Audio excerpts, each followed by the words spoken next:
On Thursday, October 20th, the management at Edward Francis Small Teaching Hospital's surgery department held a press briefing to react to a viral video seen on social media reportedly showing a patient who was allegedly released before the operation was healed. The Edward Francis Small Teaching Hospital Surgery Department organized the press briefing to give their side of the story concerning the issue.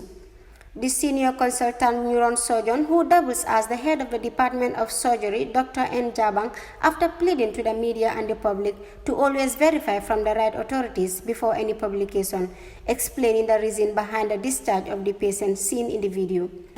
What that is, the people don't know why that is done. So I think for me, in a summary, is just to say that the media, you have every access to us here. You hear a story about us, come inquire. Because there's so many things that people don't have an idea about how we operate in the medical world. Why do we operate? Do we operate even for somebody to be alive? Or do we operate, because there are operations that we call palliative operations, palliative care, which is not an operation to save the life because we know that the person is going to die.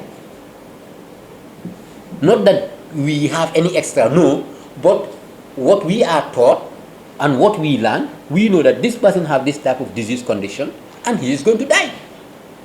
But you cannot leave him to die like that. If the person has a disease condition and that disease condition has caused him not to be able to go to toilet and his stomach is getting bigger and bigger, you cannot leave that person to die like that.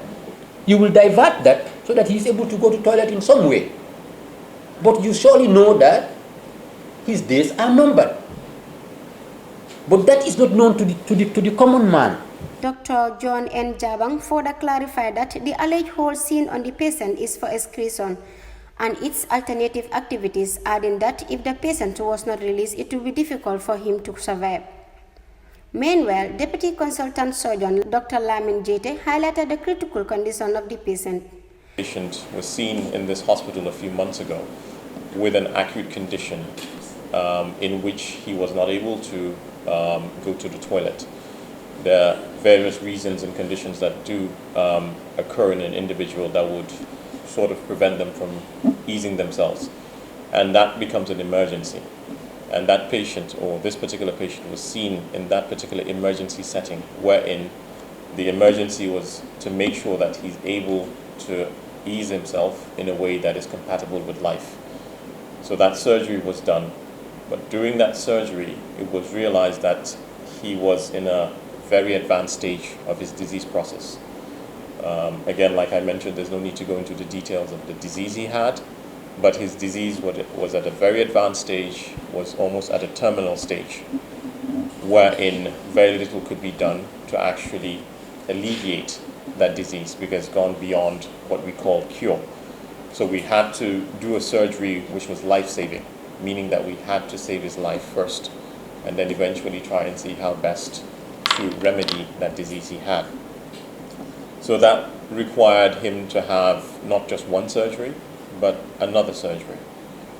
So he had the initial surgery that was able to save his life. If that surgery was not done on that particular day, if he had to stay a few hours more, probably he wouldn't have made it. So that surgery was done within that context. And preparations were being made for him to have a second surgery, wherein attempts would be made to see how best, if not to alleviate, but to minimize the impact of the disease on his body. Dr. Jete also recommended tremendous effort by the government in trying to make healthcare equipment available to the hospitals. He said the hospital materials were used to alleviate sufferings of the patient. However, he has this to say. On the side of the patient, unfortunately, he was not able to meet some of those other supplementary expenditures that were needed for his care. And as a result, he was stabilized, and eventually plans were being made in order to see him again for the second surgery. But due to financial constraints on the part of the family, they were unable to come back for that second surgery. And his expectation date for that surgery was prolonged, unfortunately, not out of his own fault, not out of the fault of the hospital, because if somebody does not have the means to be able to do certain things, you cannot necessarily blame them. So within that time frame, that was when I think this report was made. Jetta shows empathy to the family of the patient who later became late. Reporting for N24 TV, I am our MCC.